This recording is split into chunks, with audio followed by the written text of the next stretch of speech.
अमोघ शक्ति देखने वाले सभी दर्शकों को पंडित अखिलेश जी का प्रणाम। नमस्कार मित्रों, शनिदेव की पीड़ा से आप पीड़ित हो, साढ़े साती हो, ढैया हो, दशा हो, अंतरदशा हो, प्रत्यंतर दशा हो, या किसी प्रकार का शनिदेव से संबंधित आपकी कुंडली में कोई कुयोग हो, कोई विष योग हो, कोई किसी भी प्रकार का शनि राहु हो, शनि मंगल हो, शनि अपने आप में नीच का हो कि किसी अच्छे स्थान पर बैठकर आपको बुरे परिणाम आपको दे रहे हों, किसी भी प्रकार से शनि से अगर आप पीड़ित हों तो ये उपाय कीजिए। देखिए, गारंटी देना तो इंटरनेट पे जो है ठीक नहीं होता, ऐसा मैंने कई बार सुना है अपने आसपास वालों से जो यूट्यूब पर वीडियो बनाते हैं कि ऐसा दावे वावे मत किया करो गुरुजी, ये झंझट वाले काम है। लेकिन फिर भी मैं पूरे विश्वास के साथ कहता हूँ कि मैंने 100% इसके रिजल्ट्स, इसके नतीजे मैंने देखे हैं, इसके परिणाम मैंने देखे हैं। क्यों? क्योंकि ये उपाय मुझे मेरे सद्गुरुदेव पंडित श्री भैरव शंकर जी शास्त्री ने दिया है, जो मेरे दादाजी भी थे। उन्होंने मुझे ये उपाय बताया था। मुझे कोई इसमें शक है ही नहीं कि ये उपाय काम करेगा। ठीक है, उपाय सीधे सुनिए। शनि की दशा में अद्भुत चमत्कारी परिणाम देने वाला उपाय मानिए, प्रयोग मानिए, करके देखिए। थोड़ा सा तपस्या लगेगी, करना पड़ेगा, लेकिन आपको जीवन का आनंद आने लग जाएगा। जिन जिन को मैंने बताया है 100% रिजल्ट है, सबको लाभ हुआ है। इंटरनेट पर सुनिए, पहली बार किसी ने बताया भी नहीं होगा। ये दावा मैं कर सकता हूँ कि ये उपाय किसी ने आपको इंटरनेट पर नहीं बताया होगा। सुनिएगा ध्यान से। 21 दिन का प्रयोग है, 21 डेज तक आपको करना है। हनुमान जी इसमें है, तुलसी के पत्र इसमें है, लाल चंदन है, अनार की कलम है, पान का बीड़ा है, गुड़ और चने का प्रसाद है, हनुमान जी का मंदिर है, तुलसी के पत्र हैं, तुलसी के पत्ते, लाल चंदन घिसा हुआ, अनार की कलम, अनार की कलम को, अनार की डाली को थोड़ा सा काट के उसको ऐसा छील के कलम जैसा बना लीजिए, पान का बीड़ा है और गुड़ और चने का प्रसाद है, और आप हैं। शुद्ध सात्विकता चाहिए। ब्रह्मचर्य का पालन 21 दिनों तक करना पड़ेगा, इसमें कोई शक नहीं रखने का। एक समय भोजन कर सकें, व्रत कर सकें तो बहुत सुंदर। एक सन्यासी की तरह अगर इस उपाय को 21 दिन तक आपने किया तो शनि की पीड़ा आपसे दूर दूर दूर होने लग जाएगी, और आपको और शनि महाराज शुभ परिणाम देने लग जाएंगे। उपाय शुरू करें, ध्यान से सुनिए। करना यह है, लाल चंदन को आपको घिसना है। अनार की कलम से, उस लाल चंदन से श्री राम आपको उस तुलसी के पत्ते पर लिखना है।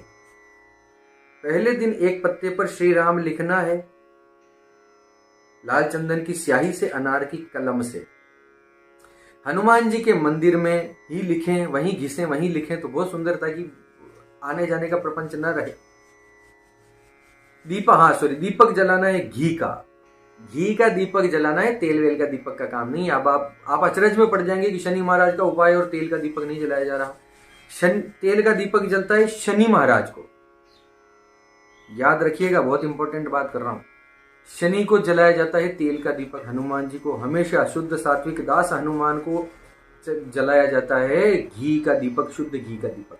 तो शुद्ध घी का दीपक जलाना है, श्री राम लिखना है पहले पत्ते पर, एक ही पत्ते पर पहला दिन एक पत्ता, गुड़ चने का भोग लगाना है, पान का बीड़ा अर्पित करना है। ऐसा लिखकर यदि आपको हनुमान जी के मंदिर में उनके मस्तक पर वो तुलसी पत्र चढ़ाना, अर्पित कर देना अलाउड हो, तो आप अपने हाथ से हनुमान जी की मूर्ति पर वो पत्ता अर्पित कर दीजिए, और उसके साथ वो सारी सामग्री आपने अर्पित करी थी, पान का बीड़ा, गुड़ चने का प्रसाद आपने चढ़ा दिया, घी का दीपक लगा दिया। अब एक पत्ता चढ़ाया तो उसी के साथ एक हनुमान चालीसा का पाठ आपको भगवान को सुनाना है। बस इतना सा। पहले दिन एक पत्ता, गुड़ चने का प्रसाद, पान का बीड़ा, घी का दीपक, एक हनुमान चालीसा। यदि आपको हनुमान जी के मस्तक पर, वहां तक कई बार लोग मूर्तियों को टच नहीं करने देते, कई सारे मंदिरों में ऐसे नियम होते हैं, तो आप पुजारी से कह दें कि ये पत्ता प्लीज आप उनके सर पे चढ़ा दीजिए मेरी तरफ से। इतना हो सकता है। इतना तो हो ही सकता है, इसके लिए तो कोई पुजारी भी मना नहीं करेगा। तो इतना कीजिए। पहले दिन 1 पत्ता 1 हनुमान चालीसा, दूसरे दिन 2 तुलसी के पत्ते उसी प्रकार से श्री राम लिखना है अनार की कलम से, लाल चंदन की स्याही से, उनको चढ़ाना है, अर्पित करना है, और 2 हनुमान चालीसा का पाठ। इसी प्रकार से तीसरे दिन 3 पत्ते, चौथे दिन 4 पत्ते 4 हनुमान चालीसा, पांचवें दिन 5 पत्ते 5 हनुमान चालीसा, छठे दिन 6 पत्ते 6 हनुमान चालीसा। दीपक एक ही रहेगा, गुड़ चना उतना ही रहेगा, पान का बीड़ा भी एक ही रहेगा हमेशा। सिर्फ पत्तों के साथ दिन बढ़ते जाएंगे, आरोही क्रम में पत्ते बढ़ते जाएंगे, हनुमान चालीसा की संख्या बढ़ती जाएगी, बस इतना सा।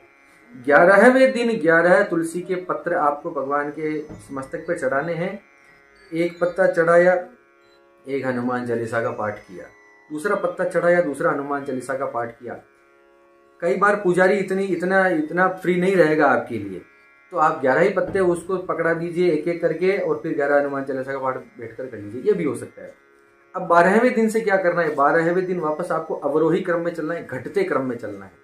12वें दिन 10 पत्ते 10 हनुमान चालीसा, 13वें दिन 9 पत्ते 9 हनुमान चालीसा, 14वें दिन 8 पत्ते 8 हनुमान चालीसा। इस तरह से घटाते घटाते घटाते 21वें दिन 1 पत्ता 1 हनुमान चालीसा।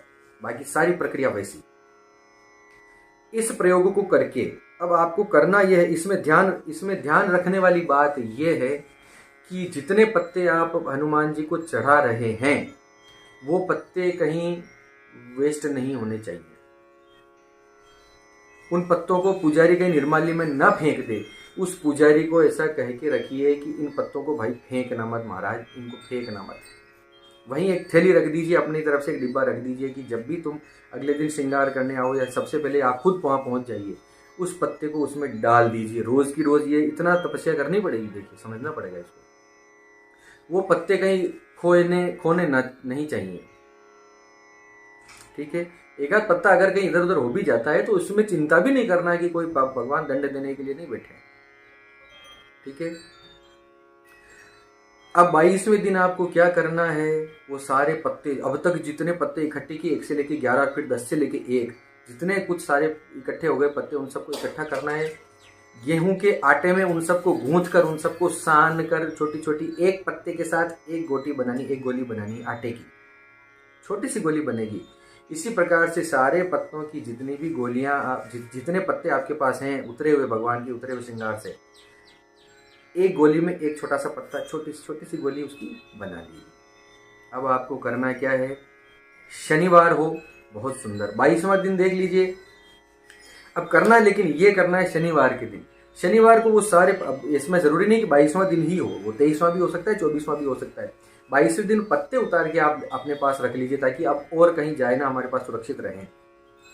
अब अगला शनिवार जब भी आ रहा हो, 22वां दिन ही शनिवार हो तो बहुत सुंदर। शनिवार के दिन अब आपको जाना है, उन सारी गोलियों को किसी ऐसे स्थान पर, पानी वाले स्थान पर जहां पर मछलियां हो, एक एक गोली को आप अपनी जो है पीड़ा बोलते, अपने पीड़ा मन में बोलते हुए कि मेरा ये प्रॉब्लम दूर हो जाए, मेरा ये संकट दूर हो जाए, एक एक गोली के साथ अपनी प्रॉब्लम बोलते हुए वो सारी गोलियां जो हैं आटे की, वो सारी उन मछलियों को खिला देना है। दिखने में बहुत लंबा लग रहा है, बहुत अजीब लग रहा है, बहुत जटिल लग रहा है, लेकिन है नहीं। संकट की स्थिति में तो लोग बाग पता नहीं कहाँ पहाड़ चढ़ जाते हैं, पता नहीं कितने लाखों रुपया खर्च कर देते हैं अपने अनुष्ठानों के लिए, मंत्रों के लिए। हम भी करते हैं, हम भी करवाते हैं लोगों के लिए। बहुत बड़ी पीड़ा होती है तो करने पड़ते हैं, वो ठीक है, लेकिन आप स्वयं करें, इस प्रयोग को करके देखें, आपकी शनि से संबंधित जितनी पीड़ाएं हैं निश्चित रूप से दूर हो जाएगी। साल में कम से कम इसको आप 3 बार 4 बार कर लीजिए। 3 महीने में 1 बार इसको रिपीट कर लीजिए, इस पूरे प्रयोग को 4 महीने में 1 बार कर लीजिए, 6 महीने में 1 बार, साल में 2 बार तो कर ही लीजिए। आपके जीवन में निश्चित रूप से बहुत उत्तम और शुभ परिणाम आएंगे। शनि देव आपको शुभ परिणाम देने लग जाएंगे। ऐसा नहीं है कि उनकी पीड़ा हट जाएगी, वो तो हटेगी, लेकिन वो आपको शुभ परिणाम देने लग जाएंगे। करके देखिए, होगा। तो ये था हनुमान जी से रिलेटेड, शनिदेव से रिलेटेड एक छोटा सा प्रयोग जो मेरे गुरुदेव ने मुझे बताया, मैंने लोगों को बताया, लोगों को फायदा हुआ बहुत। किसी के साथ एक छोटा सा निवेदन, हमने अपने चैनल की प्लेलिस्ट पर एक प्लेलिस्ट बनाई है भक्ति सॉन्ग्स एंड मंत्रास के नाम से। उसमें अपने सनातन धर्म से जुड़े हुए कई ऐसे विशिष्ट मंत्र और स्तोत्र हैं जिनको हमने संगीत में पिरोया, ऐसी फ्रीक्वेंसी पर पिरोया है कि जो पॉजिटिव एनर्जी को स्प्रेड करे, पॉजिटिव एनर्जी फैलाएं चारों तरफ। तो उन मंत्रों को, उन स्तोत्रों को आप जो है आप अपने घर में रोज सुबह शाम चलाइए। अपने घर में नेगेटिव एनर्जी को बाहर होते हुए देखिए, सकारात्मक ऊर्जा अपने घर में फैलते हुए देखिए। उनको ऐसी ही फ्रीक्वेंसी पर हमने तैयार किया है। मेरी आवाज़ में मैंने ही तैयार करने की कोशिश किया है अपनी आवाज़ में। बहुत अच्छा सिंगर होने का दावा नहीं है, लेकिन जैसा भी हमने उस फ्रीक्वेंसी पर रखने की कोशिश की है उन मंत्रों को, तो उनको आप ज़रूर आप एक बार सुनिए। हमारी ही चैनल की प्लेलिस्ट में जाइए, प्लेलिस्ट में भक्ति सॉन्ग्स एंड मंत्रास, ये प्लेलिस्ट में जाइए, उसमें आपको मिल जाएंगे। शिव तांडव स्तोत्र है, महिषासुर मर्दिनी स्तोत्र है, और अभी सर्वारिष्ट निवारण स्तोत्र है, चंद्रशेखर स्तोत्र हमने आज ही उसमें अपलोड किया है। तो ऐसे धीरे धीरे कई सारी चीज़ें हम डालेंगे, सुनिए। और इसी के साथ अब आप सबके मंगल की कामना करता हुआ मैं पंडित अखिलेश वद्दीच आपसे विदा लेता हूँ। धन्यवाद। सर्वे भवन्तु।